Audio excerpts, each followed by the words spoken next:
So, hi everyone, my name is Sumit and I welcome you all to the discussion of the first test of our test series of the political science test series जिसको हमने आज से start किया है and आज test number 1 हो गया है. तो उसका यहाँ पे हम लोग डिस्कशन स्टार्ट करते हैं. This is the test series cum answer writing programme जो हमारा है एंड ये उसका फर्स्ट टेस्ट का यहाँ पे डिस्कशन होने वाला है. सो बिफोर स्टार्टिंग गाइज थोड़ा सा पहले बात करते हैं that how should you be proceeding, कैसे थोड़ा सा लिखना है आंसर्स वगैरह को कैसे लिखना है. So how exactly do you right an answer. ठीक है, पॉलिटिकल साइंस में देखो आंसर कैसे लिखते हैं इसको पहले से समझने की कोशिश करो एंड देन हम थोड़ा सा बात करेंगे. तो देखो सबसे पहले यहाँ पे एक चीज़ को समझने की ज़रूरत है कि कोई भी क्वेश्चन आता है, ठीक है, कोई भी क्वेश्चन आता है वो क्वेश्चन क्या होता है, वो क्वेश्चन एक थीम पे बेस्ड होता है. क्या होता है, वो क्वेश्चन एक थीम पे बेस्ड होता है. सो पहली चीज़ तो आपको क्वेश्चन में ये चीज़ पकड़नी है कि what is the theme of the answer, what is the theme of the question, किस थीम पे पूछ रहा है. ठीक है, जैसे let us see the paper. एक काम करते हैं, पेपर देखते हैं एंड पेपर की थीम्स को कैलकुलेट करने की कोशिश करते हैं, फिर हमें यहाँ पे पता चलेगा. ठीक है, तो यहाँ पे आप लोग देख पा रहे हैं, ठीक है, आपके सामने पेपर है. ठीक है, so this was our first test. ठीक है, एंड यहाँ पे देखो, ठीक है, अगर आप देख पा रहे हैं तो अगर मुझसे कोई बोले कि यार इसकी थीम बताओ, ठीक है, हर एक क्वेश्चन की, तो पहला क्वेश्चन क्या है, the first question is what is marks view on revolution, how is it different from Aristotle. ठीक है, तो यहाँ पे क्या आ रहा है, इसका जो थीम है, द थीम और द थ्योरी ऑफ रेवोल्यूशन पे क्वेश्चन है. ठीक है, थ्योरी ऑफ रेवोल्यूशन एंड दोनों के कंपैरिजन आपसे पूछा है, मार्क्स वर्सेस एरिस्टोटल. ठीक है, ये आपको बेसिकली पता है. ठीक है, सेम चीज़ goes for explain the Gramscian concept of hegemony and counter hegemony. ठीक है, तो सिंपल ग्रामशियन का कौन सा थीम है, हेजिमनी पे क्वेश्चन आया है. ठीक है, हेजिमनी यानी theory of hegemony is the theme. ठीक है, ये चीज़ ध्यान रखना. ठीक है, अगेन थर्ड चीज़ देखा जाए, liberalism as a meta ideology. ठीक है, यानी question is on very wide, it is on the theories of liberalism. अब इस टाइप के देखो जो क्वेश्चन आते हैं सबसे ज़्यादा चैलेंजिंग होता है क्योंकि इसमें लिखने को बहुत है बट लिखना बहुत कम है. ठीक है, तो इस तरीके से आपको क्या करना है, हर एक क्वेश्चन की थीम को पकड़ना है कि किस थीम से आया है, then you need to exactly answer what is being asked. ठीक है, अब वापस आते हैं अपने जो डिस्कशन है. तो first thing is you should be knowing is you need to guess कि कौन सा थीम है. ठीक है, एंड स्पेशली देखो जो पेपर 2 होता है तो पेपर 2 में थीम्स का रोल और ज़्यादा बढ़ जाता है. ठीक है, पेपर 1 में तो उतना नहीं होता. ठीक है, बट पेपर 2 में जो थीम्स को पकड़ना होता है, ठीक है, इंडो पैसिफिक पे है, ठीक है, आपका क्वेश्चन वर्ल्ड ऑर्डर पे क्वेश्चन है, ठीक है, चेंजिंग वर्ल्ड ऑर्डर पे क्वेश्चन है, कोल्ड वॉर पे क्वेश्चन है, न्यू कोल्ड वॉर पे क्वेश्चन है. ठीक है, तो वो चीज़ आपको पेपर सेकंड में स्पेशली थीम का ज़्यादा रोल आता है. खैर ये बात तो हमने कर ली कि थीम को गेस करना, ठीक है, क्या होता है. ठीक है, सेकंड अब हम जो बात करेंगे यहाँ पे कि हर एक आंसर को लिखना कैसे होता है. ठीक है, तो देखो हर एक आंसर का, जैसा कि मैंने हमेशा से तुम्हें लेक्चर्स में भी जब भी हम लोगों ने आंसर राइटिंग पे डिस्कशन किया है, ठीक है, हमेशा क्या होता है, एक इंट्रो होता है, ठीक है, एक बॉडी होती है और एक क्या होता है, कंक्लूजन होता है. ठीक है, ये आप लोगों ने हमेशा से ही सुना होगा, IBC फॉर्मेट में आंसर लिखते हैं, चाहे GS हो चाहे ऑप्शनल हो. अब देखो इंट्रो मैं हमेशा से कहता हूँ स्टूडेंट से, और कंक्लूजन, ठीक है, मैं हमेशा से कहता हूँ एग्ज़ाम में कि भाई मैंने एक टॉपर से सुना था और वो बात बिल्कुल सही थी कि एग्ज़ाम में या तो आप अपना दिमाग चला सकते हो, ठीक है, या तो आप अपना पेन चला सकते हो. ठीक है, दोनों एक साथ नहीं चलते. ठीक है, इसका मतलब है सर दिमाग तो मैं चलाऊंगा ही नहीं, क्योंकि अगर मैं दिमाग चला लिया तो पेन नहीं चला पाऊंगा, आंसर कैसे लूँगा, 0 number. Ultimately you will get what you right. ठीक है, you get marks for what you right. Right, ठीक है, तो यहाँ पे हमें अपना दिमाग जो चलाना है ये जब हम पढ़ते हैं तब चलाना होता है, और पेपर और टेस्ट सीरीज़ में आपको पेन चलाना होता है. ठीक है, अब वापस आते हैं इस डिस्कशन पे. तो ऐसा मैंने क्यों कहा, क्योंकि इंट्रो एंड बॉडी जो आपको लिखनी होगी वो आपकी 90 से 95% केसेस में क्या होगी, प्री डिसाइडेड होती है. क्या होती है, आपकी प्री डिसाइडेड होती है. तो अगर आपने हर फिलोसफर का इंट्रो लिख के चले जाओ तो जनरली अब जो क्वेश्चन आया है, जैसा हमारा पहला क्वेश्चन था, compare marks and Aristotle on nature of revolution, right, तो सीधा मार्क्स से आप इंट्रोडक्शन स्टार्ट कर सकते थे. अगर आपने मार्क्स को बारे में पढ़ा है तो मार्क्स का आप एक इंट्रोडक्शन दे सकते थे. ठीक, this is what is asked. Same चीज़ जैसे ग्रामशी का कॉन्सेप्ट ऑफ हेजिमनी आया है. ठीक है, तो आपने अगर पहले से इंट्रो तैयार कर रखा है कि ग्रामशी पे कोई भी क्वेश्चन आएगा मैं यही इंट्रो लिखूंगा, तो आप लिख सकते हो. ठीक है, 2 lines on Marx, 2 lines on Aristotle, 2 lines on Gramsci, 2 lines on Plato. हमेशा से आपको अपनी तैयार रखनी चाहिए, ये मैं कहता हूँ. एंड अब आप जो टेस्ट सीरीज़ दे रहे हो इसके जो सॉल्यूशन, इसके जो डिस्कशन हम लोग कर रहे हैं, हम तो पूरा डिस्कस करेंगे ही, बट आपको जो दोबारा टेस्ट देना है, मतलब दोबारा जब इसको देखना है, तो इंश्योर करो कि आपके जो मार्क्स है हर एक फिलोसफर्स, प्लेटो, एरिस्टोटल, ठीक है, उसके बाद आपका मैकियावेली, उसके बाद आपका हॉब्स, लॉक, ठीक है, जॉन स्टुअर्ट मिल, सारे के फिलोसफर के 2 लाइन्स के इंट्रो आपको तैयार होने चाहिए, ठीक है। तो इंट्रो इज प्री डिसाइडेड, ठीक है, this is what is called as दिमाग पहले से चला लिया। सेम चीज़ गोज फॉर कंक्लूजन।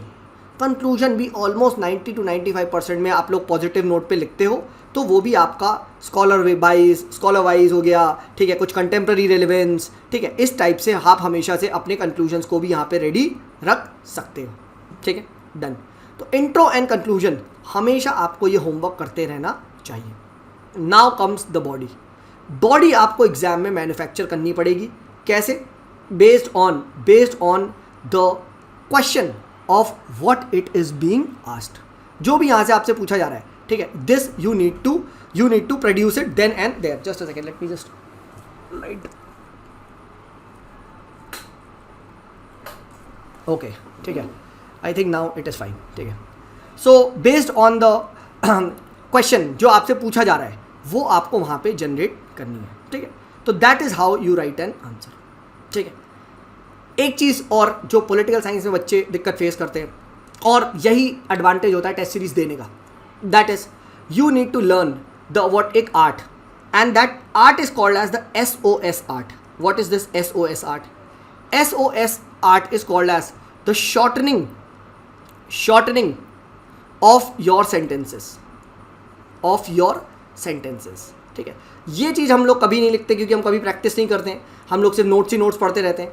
नोट्स में क्या होता है, बहुत बड़े बड़े जो है थ्योरीज लिखी होती है, बट एग्जाम में आपसे 150 वर्ड्स लिखवाएगा, ठीक है, मैक्सिमम आपसे 200 लिखवा लेगा, मैक्सिमम आपसे 250 लिखवा लेगा, इससे ऊपर नहीं लिखवाने वाला, ठीक है। और हर एक में प्लस ऐड कर दो तो +50 +50 इतना ही आपको टाइम मिलता है, ठीक है। तो 300 से लेके, यानी आप कह सकते हो 150 से लेके आपको 350 या 300 वर्ड्स ही लिखने हैं किसी भी मैक्सिमम आंसर में। इससे बड़े आंसर्स यूपीएससी में नहीं आते। अब पैटर्न चेंज हो चुका है, पहले आते थे 1200-600 नंबर के, बट आज ऐसे ही खुद में अपने आप 1200 नंबर का हाईएस्ट आता है, ठीक है, 1200 वर्ड्स का। तो इससे ज़्यादा आपको लिखना नहीं है। तो ये चीज़ आपको आर्ट सीखनी पड़ेगी, ठीक है। जैसे अभी यहाँ पे अब जो क्वेश्चन था, जो सेकंड क्वेश्चन था, liberalism as a meta ideology, right, ठीक है। अब इसमें काफ़ी कुछ लिखने को है, ठीक है, बट सटीक पॉइंट आपको ज़्यादा फोकस करना है, ठीक है, ये चीज़ ध्यान रखना। And last but not the least, बहुत सारे स्टूडेंट क्या करते हैं, क्वेश्चन ही नहीं पढ़ते, ठीक है, ये नहीं देखते what it is being asked. अगर आपने मेरे इंस्ट्रक्शंस को पढ़ा हो पेपर में, मैंने इंस्ट्रक्शंस में क्लियर कट ये बात बोली है। क्या बोली है? इंस्ट्रक्शन को पढ़े, क्या? Right what is asked, not what you know. What पे जितना ज़्यादा फोकस करोगे, याद रखना, इंट्रो के नंबर होते हैं, बॉडी के नंबर होते हैं, कंक्लूजन्स के नंबर होते हैं, बट मेरे भाई इंट्रो मैक्सिमम 1 ही नंबर का होगा, ज़्यादा से ज़्यादा 2 लिख दोगे, ठीक है। ये सेम चीज़ गोल फॉर 1, 2, ठीक है। बट बॉडी जो होती है ना, अगर 10 नंबर का क्वेश्चन है तो 6 से 8 नंबर बॉडी पे डिटरमाइन होता है। यानी सर आप कहना चाह रहे हो एक बंदा जिसने इंट्रो बहुत ही कैजुअल सड़ा सा लिखा है, ठीक है, और कंक्लूजन भी सड़ा सा लिख रहा है, ठीक है, तो यहाँ उसको आधा मिल जाएगा, यहाँ उसको आधा मिल जाएगा। बट जिसने मेन कंटेंट को प्योरली आंसर कर दिया, तो मेरे भाई यहाँ उसे 6 नंबर तक मिल सकते हैं।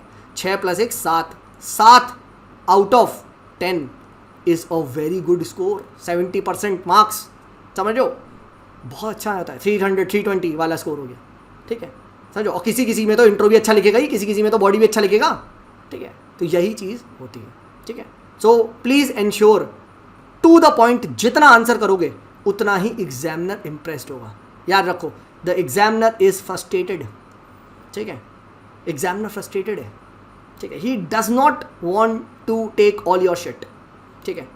टू द पॉइंट आंसर करो एंड आगे पढ़ो, ठीक है। सिंपल रीज़न, क्योंकि there are many things which needs to be answered. एक क्वेश्चन पे जजमेंट नहीं है मेरे भाई, 8 क्वेश्चन है, 8 क्वेश्चन पूरे 12 नंबर के हैं, पूरे आप कह सकते हो लेटर से 15 नंबर के हैं, तब जाके वो टोटल बनता है। एंड टोटल में जिसके ज़्यादा नंबर आते हैं उसकी हाईएस्ट रैंक और स्कोर और कैडर मिलता है। एक क्वेश्चन में तुमने बहुत अच्छा कर दिया, डज नॉट मैटर, ये चीज़ ध्यान रखना, ठीक है, done. So on this note let us start off with today's discussion, and इसको यहाँ पे हम लोग देखना स्टार्ट करते हैं, ठीक है। So the first question was, जो हमारे सामने आया था, दैट वॉज कि कंपेयर, ठीक है, compare marks and Aristotle on revolution, ठीक है. Basically question was what is marks view on revolution, how is it different from Aristotle, different Aristotle के रेवोल्यूशन के कॉन्सेप्ट से कैसे है. याद रखो the challenge is 200 words, maximum plus 50, इससे ज़्यादा नहीं, इससे ज़्यादा नहीं. तो इसमें टू द पॉइंट आपको आंसर करना है, ठीक है, समझो, ठीक है, डन. यहाँ तक I think is absolutely clear. तो अब स्टार्ट करते हैं इसको आंसर करना, ठीक है. अब यहाँ पे देखो तुम्हारे पास दो चॉइसेस है कि पहले तो मार्क्स के बारे में भी बताओ, एरिस्टोटल के बारे में बताओ, ठीक है. इतना मैं कहता हूँ इरिटेट हो जाएगा एग्जामिनर कि 2 लाइन तो मार्क्स पे लिखोगे, 2 लाइन एरिस्टोटल पे लिखोगे, रहने दो, ठीक है, ज़रूरत नहीं है. अपने को सीधा अटैक करना है, तो सीधा start off with that marks and Aristotle both have exhaustively discussed their thoughts on revolution, ठीक है. ये चीज़ पहली लाइन में, तुमने पहली लाइन में एक ही पॉइंट मार दिया कि सर देखो दोनों ही इंपॉर्टेंट प्लेयर्स हैं और दोनों ने ही रेवोल्यूशन पे काफ़ी डिटेल्ड वे में, काफ़ी एग्जॉस्टिवली दोनों ने डिस्कस किया है. बिल्कुल किया है भाई, ठीक है, हाँ है ना, ठीक है, बिल्कुल किया है. एरिस्टोटल की तो थ्योरी ऑफ कॉन्स्टिट्यूशन से है, ठीक है, थ्योरी ऑफ कॉन्स्टिट्यूशन दी है. सेम चीज़ गोज फॉर मार्क्स का भी मानना है कि रेवोल्यूशन तो होके ही रहेगा, हाँ है ना, दोनों ने ही बात करी है, ठीक है, हाँ है ना. हाउ एवर, अब सीधा एक कॉमा लगाओ, स्टार्ट हो गया आंसर, इंट्रोडक्शन हो गया, both have discuss exhaustively on revolution. However, now come the main question. However, क्या there are similarities as well as differences between both of them, क्योंकि आपसे पूछा है compare Aristotle and Marx on revolution, हाँ है ना, इस तरीके की बात करता है, बिल्कुल करता है, ठीक है. अब सीधा आप स्टार्ट कर दो आंसर करना, ठीक है. सबसे पहले जो आता है आपके पास क्या, द कंटेक्स्ट की बात, कि दोनों रेवोल्यूशन की कब बात करते हैं, कंटेक्स्ट समझो. एरिस्टोटल टॉक्स अबाउट कब Aristotle talks about back in ancient Greek city states के ज़माने में, हाँ है ना, जहाँ पे क्या होता था, हाउस होल्ड सेंटर्ड एक्टिविटी होती थी, बिल्कुल होती थी, हाँ है ना, जहाँ पे you can say that was the main predominant mode of production, house hold centred activity, slavery जब उस टाइम को चलती थी, तब वो डिस्कस करता है. मार्क्स सर कब करता है, marks discusses about revolution in the advanced stage of industrial production, ठीक है. गाइस मॉडल आंसर सब प्रोवाइड कर दिए जाएंगे, बस क्वेश्चन को समझो, ठीक है. अब मैं एक चीज़ यार डिस्ट्रेक्ट नहीं हुआ, model answer will be given to you.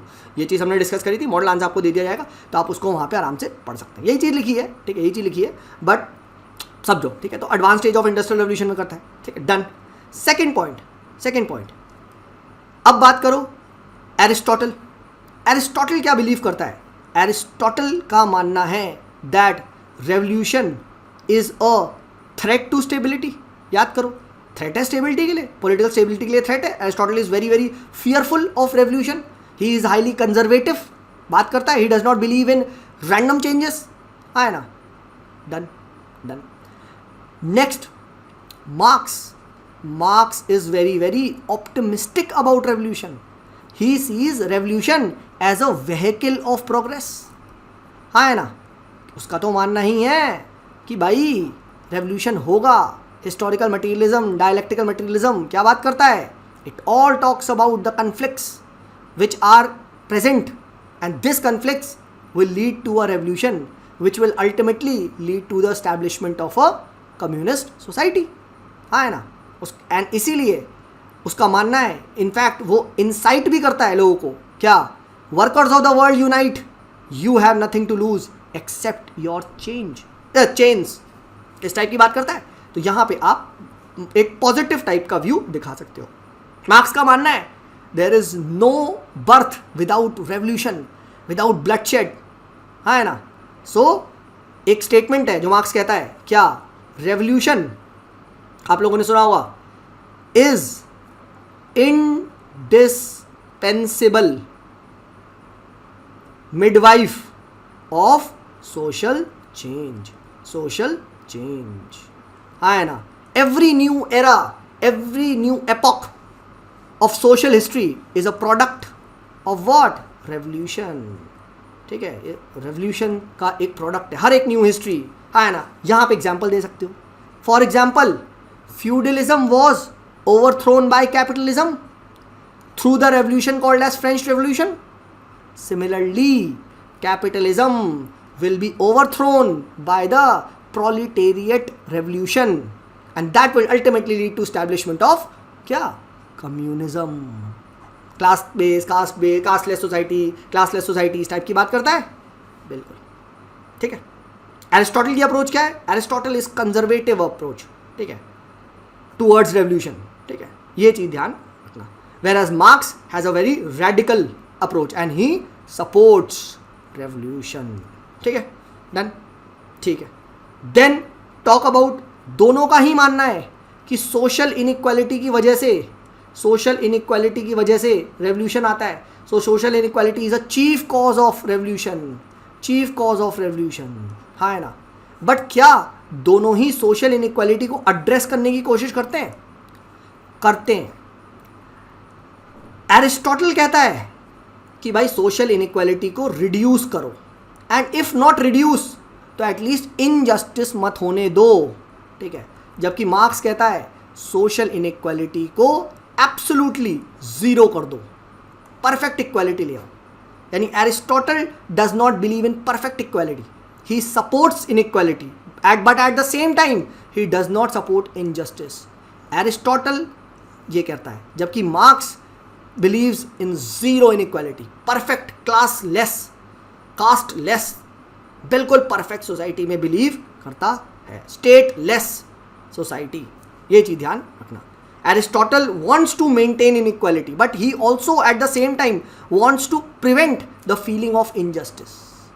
ये चीज ध्यान रखना. Whereas Marx on the other hand wanted a perfect equal classless stateless society. ठीक है, तो ये हमने जो चीफ डिस्कशन है, चीफ आप कह सकते हो, similarity as well as differences, दोनों में ही हम लोगों ने मार्क्स एंड एरिस्टोटल में डिस्कस कर लिए. ठीक है, डन. यहाँ तक I hope everything is clear. Now comes the conclusion.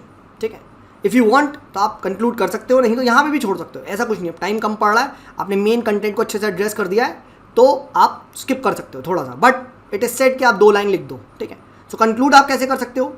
To conclude we can say that both have made important contributions to the theories of revolution.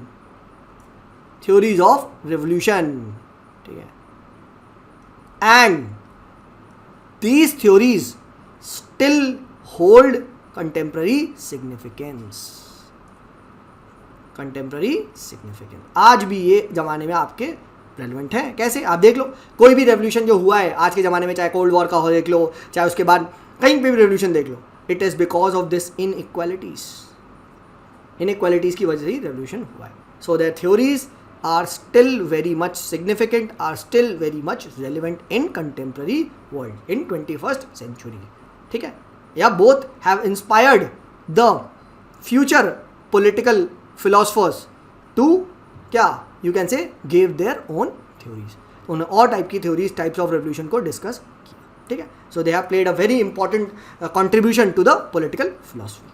ठीक है, तो इस तरीके से आप लिख सकते हो. ठीक है, अब मैंने कॉपीज़ अभी पढ़ूंगा. ठीक है, एक की कॉपी पढ़ी थी. ठीक है, उसने भी बहुत अच्छा इंट्रोडक्शन दिया, उसने रेवोल्यूशन को डिफाइन कर दिया. ठीक है, कि revolution is defined as the sudden change. ठीक है, एंड देन उसने स्टार्ट करा आंसर, तो वो भी बहुत प्यारा है. ठीक है, बहुत अच्छा. ठीक है, ये चीज़ ध्यान रखो. बहुत मल्टीपल वे है, मैं एक तरीका बता रहा हूँ. ठीक है, बहुत तरीके से आप इंट्रो, कंक्लूजन, बॉडी लिख सकते हो, बट मेन चीफली कंटेंट ये होगा. ठीक है, अच्छा एक चीज़ और बोलिएगा, इस कॉपी का चेकिंग देखो, मैंने पहले बोल चुका हूँ, एक कॉपी एक दिन में चेक होगी. तो जिसने सबसे पहले मुझे भेजा है, ठीक है, मेरे पास टाइम होगा, उसकी कॉपी कल उस टाइम तक मिल जाएगी. मैं आज से कॉपी चेक करूँगा. ठीक है, जिसने फिर भेजा, ठीक है, तो उसको अगले दिन मिलेगा. तो तुम देख लेना तुम्हारा कौन सा नंबर है. ठीक है, जिसने 3rd लेवल पे भेजा उसे 3 दिन बाद मिलेगी, जिसने 4थे पे भेजा उसे 4 दिन बाद मिलेगी. ठीक है, तो इस टाइम से हम लोग कर रहे हैं, मैं पहले बता चुका हूँ. ठीक है, या मुझे आज मत मैसेज करना कि सर अभी तुरंत चेक करो. ठीक है, चलो, तो ये हम लोगों ने डिस्कस कर लिया first question. Let us move forward, let us see the next question. Question number 2 को डिस्कस करते हैं. क्या कह रहा है? क्वेश्चन नंबर 2 कह रहा है Gramsci's concept of hegemony and counter hegemony. ठीक है, काउंटर हेजिमनी, ठीक है। Again very straight forward question, previous year question भी है ये, ठीक है। और देखा होगा आप लोगों ने 50% तो मैंने क्वेश्चन प्रीवियस ईयर वाले ही डाले थे, ठीक है। शुरू में अभी हम पहले प्रीवियस ईयर क्वेश्चन को कवर करते जाएंगे, फिर in times to come new question करेंगे। बहुत सारे स्टूडेंट होते हैं दे थिंक सर नया क्वेश्चन दो, भाई प्रीवियस ईयर क्वेश्चन करो ना, 50% तो वही आते हैं ना, ठीक है। तो प्रीवियस ईयर क्वेश्चन पे पहले ज़्यादा ध्यान रहेगा, ठीक है। तो स्टार्ट करते हैं। तो Gramsci concept of hegemony and counter hegemony में आया है, ठीक है। So start off with what, intro, body conclusion. तो what can be intro, intro में सीधा अटैक करो आप हेजिमनी, ठीक है। हेजिमनी क्या, that the idea of hegemony is an important Gramscian contribution to the field of political theory. Political theory के में ये जो आइडिया ऑफ ग्रैम्शी है, वो आइडिया ऑफ हेजिमनी है, वो ग्रैम्शी का एक बहुत ही इंपॉर्टेंट कंट्रीब्यूशन है। डन, बैंग, आपने बिल्कुल टू द पॉइंट, एग्जामिनर जैसे ये पढ़ेगा उसे मजा आ जाएगा, हाँ यार सीधे क्वेश्चन की बात कर रहा है। अब बच्चे पता क्या लग जाते हैं, बच्चे ग्रैम्शी को डिफाइन करने लग जाते हैं, Gramsci is known as this, Gramsci is known as that, he is the classical orthodox. वो तब करो जब तुम्हें माल कम हो, जब तुम्हारी ना बॉडी कम हो ना, बॉडी के लिए लिखने को माल कम है तो इंट्रो पे ज़्यादा ध्यान दो। बट भाई अपने को तो हेजिमनी काउंटर हेजिमनी कितना लिखना है, हमें तो पूरा लिखना है कि he was inspired by Benedetto Croce और ये सब चीज़ें लिखनी है ना, civil society, political society, diagram भी बनाना है। तो समझ जाओ इसमें बॉडी में माल ज़्यादा लिखना है, तो मतलब इंट्रो छोटा होगा, एक लाइन का इंट्रो, अटैक द क्वेश्चन, ठीक है। बट जब सर मुझे पता ही नहीं है कि ये तो कुछ अंड बंड पूछ लिया, ठीक है, समझो, तो मैं क्या करूँगा, तो ग्रैम्शी को डिफाइन करेंगे सर, हाँ ना, एक पेज में ग्रैम्शी को डिफाइन करेंगे यहाँ पे कि he is also known as new form of Marxism introduce, he try to reform the Marxism, ठीक है, ही क्रिटिसाइज मार्क्स, और इस टाइप की चीज़ों को लिखेंगे, ठीक है, इस टाइप की चीज़ें लिखेंगे, बस यही चीज़ यहाँ पे लिखनी है, ठीक है। उसकी बुक के बारे में लिखेंगे, ठीक है। चलो, तो ये आपने नोट स्टार्ट कर दिया, idea of Gramsci, idea of hegemony is the important Gramscian contribution to the field of political theory, ठीक है। Now define, now start to define that what is hegemony, hegemony है क्या, ठीक है। So hegemony according to Gramsci what is power exercised with consent, consent, हाँ है ना, soft power ही तो बोलते हैं हेजिमनी को,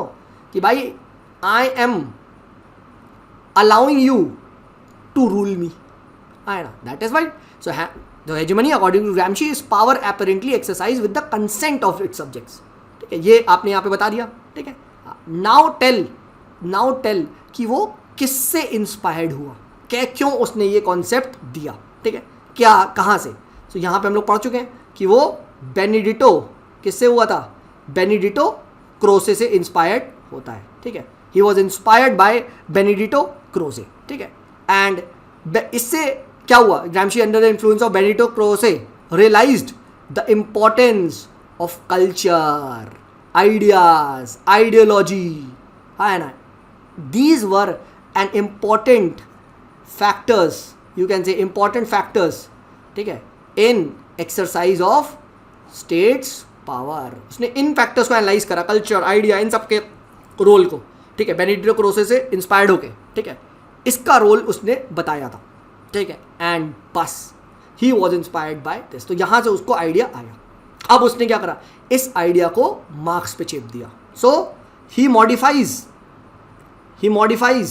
द मार्क्सियन, ठीक है, the Marxian base and superstructure model, है ना, and suggest that economic structure या economic factor is not the only factor which determines the super structure. ये आपने बता दिया, यहाँ पे बेस सुपर स्ट्रक्चर मॉडल, ठीक है, वो इंटीग्रल स्टेट की बात करता है, ठीक है। इस टाइप का एक मॉडल है ना, जहाँ पे बताया है कॉपी में 3 टाइप का होता है, ठीक है। This is the civil society जो कि हेजिमनी बनाती है, ठीक है भाई, ये सब डिस्कस हो चुका है। अगर आपने ये भी नहीं पढ़ा है तो फिर इसका मतलब फिर आंसर राइटिंग क्यों कर रहे हो, ठीक है, ये सब चीज़ें डिस्कस नहीं होंगी, ठीक है, ठीक है। हाँ, अब वो क्या करता है, अब एक्सप्लेन करो। He divides the super structure into 2 levels करता है वो, ऐसे ऐसे बनाता था ना, 1 और 1 2, ठीक है, ठीक है। And at the first level is the civil society, है ना, and at the second level is the political society which exercises, you can say, which is also called as the state, ठीक है, डन, यहाँ तक आप बना लोगे।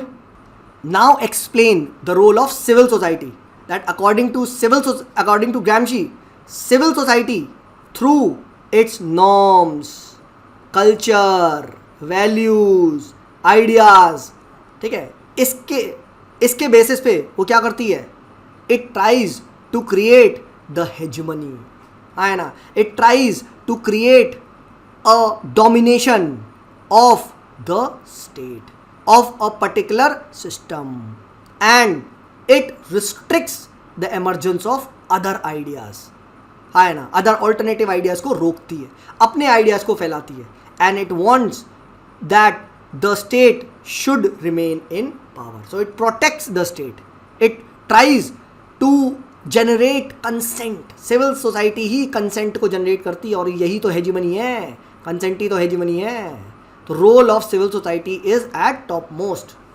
It creates क्या, it creates norms, culture, values, ideas, ऐसे तरीके से एक पर्टिकुलर सेट ऑफ आइडियाज को फैलाया जाता है ताकि अदर को रोका जाए. एंड इसी आइडियोलॉजिकल डोमिनेशन को ग्रैमशी क्या बोलता है, Gramsci calls this ideological domination as hegemony. This manufactures consent of the governed. जो गवर्नड हो रहा है उसकी कंसेंट को जनरेट करता है ना, ठीक है. नेक्स्ट यू कैन राइट, अगर आप पे टाइम है, एट सेकेंड लेवल या on the other hand the state, second level पे ना टू टाइप्स का super structure, represents the coercive power को रिप्रेजेंट करता है, which becomes operational when this hegemony fails. यही तो बताया ना कि स्टेट को फोर्स यूज करना ही नहीं पड़ रहा, स्टेट क्योंकि अभी इससे प्रोटेक्टेड है, बट कल को अगर ये हेजेमनी फेल हो गई तो फिर स्टेट आएगा and it uses the coercive power. ठीक है, इस तरीके से आपने बता दिया. ठीक है, डन यहाँ तक. तो अब बात करते हैं, हेजेमनी बता दिया, अब हमें काउंटर हेजेमनी बतानी है. ठीक है, अब हमें काउंटर हेजेमनी बतानी है. तो काउंटर हेजेमनी कैसे चैलेंज होगी, कैसे, how will you create the counter hegemony. तो अब यहाँ पे ग्रैमशी बताता है कि इसी से कंटिन्यू लिखते हुए कि हेजेमनी सर देखो ऐसे बन चुकी है. ठीक है, अब हमें इसको ब्रेक करना है, अब हमें इसकी काउंटर हेजेमनी बनानी है. So he suggest two methods या he suggest war at two levels to disrupt या you can say destroy the hegemony. First is at the war of, you can say, position, or also called as the ideological level पे हमें war लड़ना पड़ेगा. And second is the war of maneuver. ठीक है, is war of maneuver, that is at, you can say, physical level, coercive level पे हमें लड़ना पड़ेगा. ठीक है, डन, यहाँ तक डन. ठीक है, अब यहाँ पे you have to write the role of organic intellectuals के बारे में यहाँ पर आपको लिखना पड़ेगा. That how these organic intellectuals form the counter hegemony. Organic intellectuals of हुम, organic intellectuals of the subaltern class के. ठीक है, counter hegemony is formed by the organic intellectuals of the subaltern class. And यहीं पे ग्रैमशी suggest करता है कि suggest to create क्या, alternative institutions, alternative intellectual you can से रिसोर्सेज, इनको यहाँ पे क्रिएट करने की कोशिश करो. This will counter the hegemony of the dominant class. ठीक है, he therefore believes that one should refrain from a direct attack on the state. और यही मार्क्स को वो क्रिटिसाइज करता है. वो रेवोल्यूशन की बात करता है, ये मना करता है कि डायरेक्टली अटैक मत करो. ठीक है, and one should concentrate on a more complicated task of war of position within the civil society. Civil society के लेवल पे आपको पहले वॉर ऑफ पोजीशन लड़ना पड़ेगा. That's how can you conclude. तो कंक्लूजन में यहाँ पे गांधी जी का एग्जाम्पल दे सकते हो. ठीक है, that the Gandhian war was a Gramscian war. ठीक है, कैसे लड़े Gandhi fought at two levels. One was the war of position, जो उन्होंने सिविल सोसाइटी में लड़ा, जो उनका कंस्ट्रक्टिव वर्क, जो आपके कंस्ट्रक्शन प्रोग्राम्स थे. That what it did, it created a counter hegemony.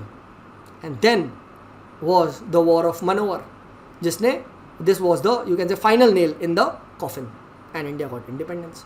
ठीक है. So war of position ज़्यादा लंबा चला 30-40 साल तक, and war of Manohar जो क्विट इंडिया वगैरह था, ठीक है, that was hardly 1 or 2 years. ठीक है, आज़ादी मिल गई. So यहाँ पे आप you can write that how Gandhi utilized this Gramscian concept to win independence for India. 1-2 line में बस लिख दो, 1-2 लाइन में, ज़्यादा नहीं. अगर ज़्यादा लिखोगे तो अगेन प्रॉब्लम होगी. डन. ठीक है, तो ये चीज़ यहाँ ध्यान रखना. अब यहाँ पे कुछ 1-2 चीज़ एक्स्ट्रा पॉइंट में हम लोग डिस्कस कर लेते हैं. ठीक है, 1-2 एक्स्ट्रा स्कॉलर के if you want to write the names तो मैंने नोट्स में दे रखे हैं. ठीक है, जो इसकी सॉल्यूशन आप लोग को प्रोवाइडेड किया हुआ है. यहाँ पे रॉबर्ट कॉक्स का व्यू लिख सकते हो कभी, अगर ये चीज़ एक स्कॉलर का यूज़ कर सकते हैं कि रॉबर्ट कॉक्स हेजिमनी को कैसे डिफाइन करता है. रॉबर्ट कॉक्स कहता है कि hegemony means the ideological subordination. ठीक है, रॉबर्ट कॉक्स कहता है Gramscian hegemony means the ideological subordination of working class by the bourgeois class. ठीक है, which enable it to rule by consent. If you want you can write it down, वरना मैंने notes में दे दिया है. ठीक है, डन. अच्छा, कल को ये भी पूछा जा सकता है कि वाई मार्क्स फेल्ड, और अगर आपसे एनालाइज किया जाए कि मार्क्स ने जो इम्प्लीमेंटेशन करा फ्यूडलिज्म वगैरह का, जो वहाँ पे मार्क्स थ्योरी रशिया में क्यों नहीं सक्सेसफुल हुई, इस टाइप से पूछा जा सकता है. तो यहाँ पे समझो कि जो ग्राम्शियन कंसेप्ट है, ठीक है, ग्राम्शियन कंसेप्ट है, वो तभी वैलिड होता है जब एक सिविल सोसाइटी एग्जिस्ट करती हो. ठीक है, दैट इज़ वाई आप देखोगे जहाँ पे सिविल सोसाइटी एग्जिस्ट करती है वहाँ आप वॉर ऑफ पोजीशन लड़ सकते हो. जहाँ पे सिविल सोसाइटी नहीं एग्जिस्ट करती, जैसे चाइना, ठीक है, जैसे रशियन रेवोल्यूशन, ठीक है, वहाँ वायलेंस की ही डायरेक्ट ज़रूरत पड़ती है. ठीक है, याद रखना. ठीक है, तो अगर आपसे कल वो पूछा जाए कि यार चाइना में क्यों सीधा वॉर ऑफ पोजीशन नहीं लड़ा सकता, वहाँ सिविल सोसाइटी नहीं थी. ठीक है, सेम चीज़ गोज फॉर रशिया. वहाँ ईस्ट में जनरली सिविल सोसाइटी एग्जिस्ट नहीं करती है. इट इज़ द वेस्ट जहाँ पे सिविल सोसाइटी एग्जिस्ट करती है. अब जब सिविल सोसाइटी एग्जिस्ट करेगी तो यहाँ पे 2 लेवल का स्टेट है. एक है सिविल सोसाइटी के लेवल पे, फिर उसके बाद आएगा पॉलिटिकल स्टेट. तो तुम्हें 2 लेवल पे लड़ना है. ठीक है, जबकि ईस्ट में क्या है, there is a direct state, तो तुम्हें सीधा स्टेट से ही लड़ना है. Civil society in east is very weak, therefore direct war of manoeuvre, state is everything. In west civil society is very very strong. ठीक है, सिविल सोसाइटी एक्चुअली में it is trying to reinforce and it is trying to generate the consent. ठीक है, therefore हमें जो ग्राम्शियन का जो concept है वो वहाँ सक्सेसफुल है जहाँ पे सिविल सोसाइटी एग्जिस्ट करती है, that is in the west. याद रखना, ईस्ट में ग्राम्शियन कॉन्सेप्ट हम उतना अच्छे से नहीं लगा सकते. ठीक है, कोई आपसे पूछे चाइना में ग्राम्शियन कॉन्सेप्ट नहीं लग सकता, रशिया में ग्राम्शियन कॉन्सेप्ट नहीं लग सकता. ठीक है, क्योंकि वहाँ सिविल सोसाइटी एग्जिस्ट ही नहीं करती. ठीक है, सेम चीज़ गोज़ फॉर जहाँ यू कैन से मोनार्की है. ठीक है, नॉर्थ कोरिया या कैन से गल्फ स्टेट्स. ठीक, यहाँ मोनार्की है, तो यहाँ पे काउंटर हेजिमनी बनाना एग्जिस्ट क्वेश्चन ही नहीं होता, क्योंकि भाई सिविल सोसाइटी नहीं है तो तुम करोगे क्या, स्टेट क्लियर कट एक्सपोज्ड है. ठीक है, तो ये चीज़ ध्यान रखना. ठीक है, तो सिविल सोसाइटी क्या होती है, एक टाइप की बहुत बड़ी प्रोटेक्टर का काम करती है स्टेट को. How, by generating consent. ठीक है, this is called as the hegemony. ठीक है, और इसके लिए हमें क्या करना है, एक काउंटर हेजिमनी बनानी है. एंड उसमें भी शुरू में भी आप लिख सकते हो इफ़ यू वांट कि hegemony is created by civil society, and उसमें भी organic intellectuals try to create. ठीक है, और ग्राम्शी बोलता है कि हमें अपने खुद के सबऑर्डिनेट क्लास को क्या काउंटर हेजिमनी बनाने के लिए अपने खुद के ऑर्गेनिक इंटेलेक्चुअल्स को इनकरेज करना चाहिए. ठीक है, एंड दैट्स इट. आप इसको आंसर कर सकते हो.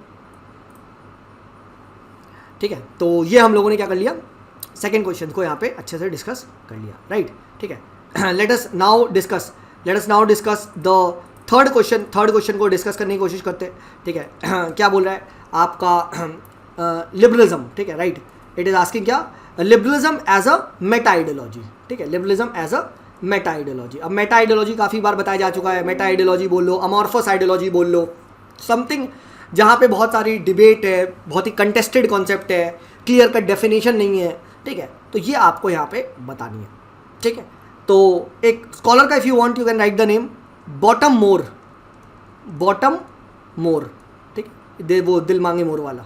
ठीक है, तो बॉटम मोरे कहते हैं. ठीक है, बॉटम मोरे कहते हैं कि liberalism is a amorphous ideology. ठीक है, अमॉर्फस आइडियोलॉजी. ठीक है।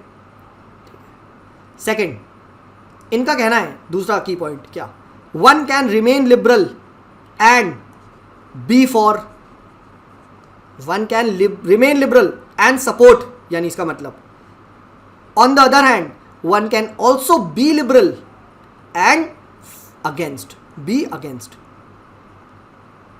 ठीक है, ये ध्यान रखना। मतलब समझे कि मैं लिबरल हूं बट मैं लिबरलिज्म को सपोर्ट करता हूं, मैं लिबरल हूं बट मैं लिबरलिज्म को अपोज भी करता हूं, ठीक है, ये चीज़ ध्यान रखना।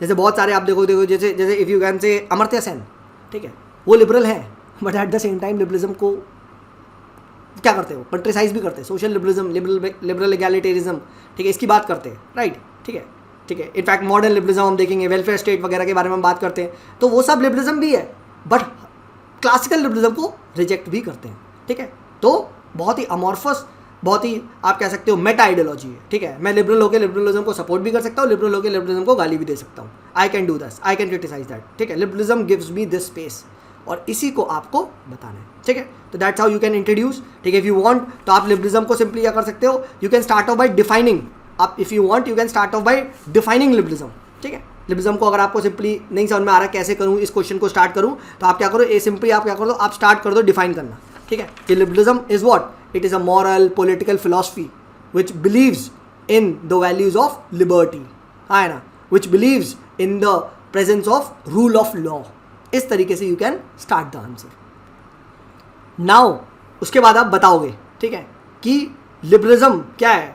Liberalism is also a meta ideology, ठीक है। Liberalism is also a meta ideology, it consist of various forms and give examples. For example classical liberalism, modern liberalism, ठीक है, नियो लिबरलिज्म, सोशल लिबरलिज्म, ठीक है। It is an evolving ideology, ठीक है, इस type से आप बता सकते हो। It is a changing ideology, it is changing it's forms, है ना, ठीक है, ठीक है।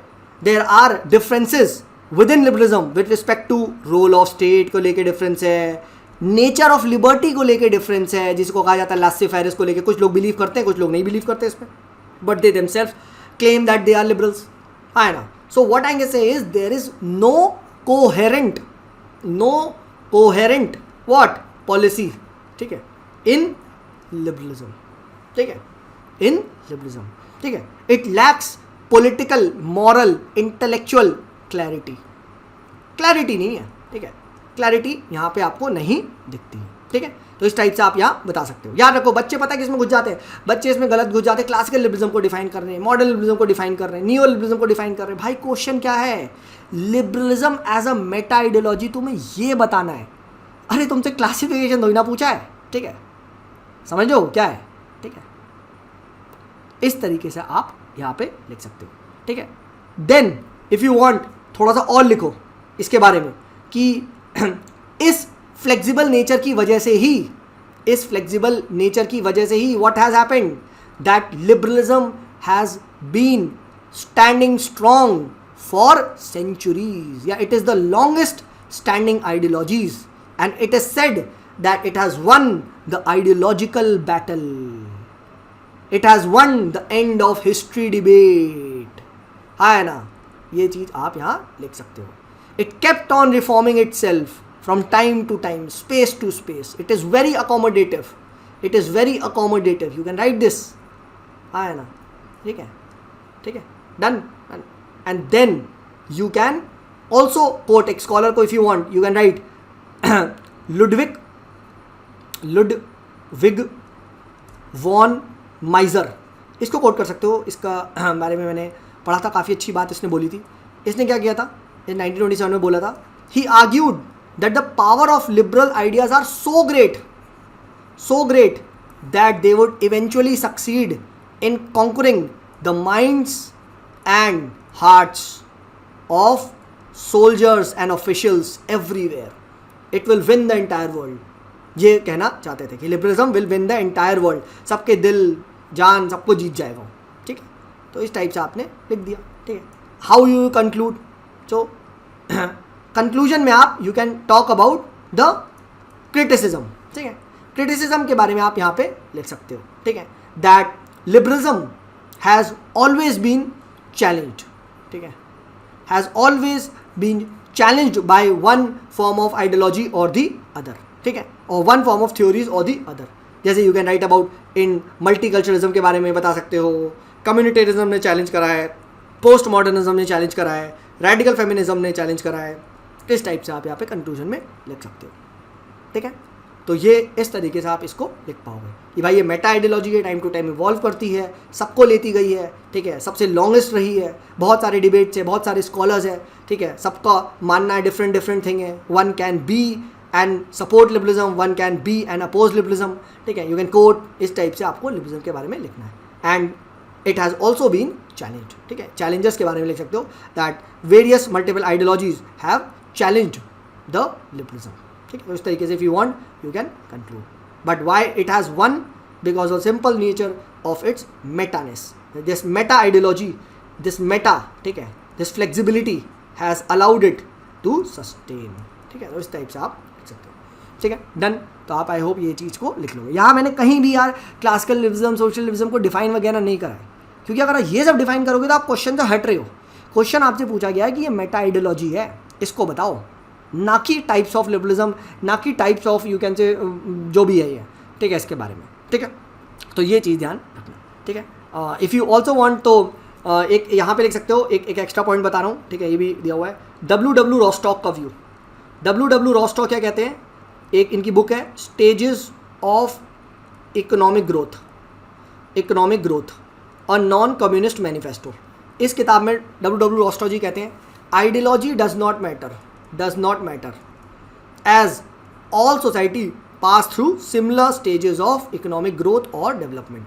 इफ़ यू वांट कभी भी क्रिटिसाइज करना हो किसी आइडियोलॉजी को तो आप लिख सकते हो, ठीक है, कि भाई ideology does not matter, what matters is the economic development, क्योंकि सभी स्टेजेस, सभी जो सोसाइटी एक ही स्टेज से निकलती है, चाहे कोई भी आइडियोलॉजी को आप फॉलो कर लो, ठीक है। तो ये हमने जो थर्ड क्वेश्चन है उसको भी हमने अच्छे से डिस्कस कर लिया। Let us move forward, let us see the fourth question. Fourth question बात कर रहा है बेनालिटी ऑफ ईवल के बारे में, ठीक है, एंड इसका कंटेम्प्रेरी रिलेवेंस आपसे पूछा गया है, ठीक है। तो अगेन इंपॉर्टेंट क्वेश्चन है, ठीक है, प्रीवियस से क्वेश्चन है, ठीक है। तो देखते हैं बेनालिटी ऑफ ईवल पे थोड़ा सा बात करते हैं, ठीक है। तो सबसे पहली बात डायरेक्टली अटैक करो, क्योंकि इस पर भी हमारे पास काफ़ी कंटेंट है लिखने को। हैना आरेंडेंट के बारे में कुछ बच्चे लिखते हैं she writes for a self, she writes for this that, वो सब बदतमीजी तब करनी है जब तुम्हें आता ही नहीं है। अपने को इसमें कंटेंट पता है तो मैं सीधा स्टार्ट करूँगा क्या, that this concept of Hannah Arendt came into prominence with her book Eichmann in Jerusalem. सीधा स्टार्ट, ठीक है। It is based on the conclusion which she derived after the trial of Eichmann, the chief man behind Hitler's Holocaust। वही तो था, बस सीधा start कर दिया, ठीक है। नाउ कम कि उसके बाद उसने क्या करा। So after interviewing Eichmann she concluded that क्या Eichmann executed orders not due to presence of hatred but due to, ये important है, absence of imaginative capacities या capabilities, ठीक है, ठीक है, due to absence of his thinking powers। वो सोच नहीं पा रहा था, he was just following orders, he failed to exercise his capacity to think, to judge, and this allowed him to commit evil।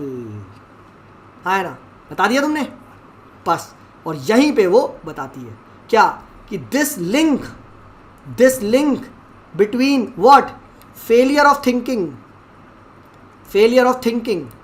ठीक है, या आप ऐसे कह सकते हो this link between collaboration with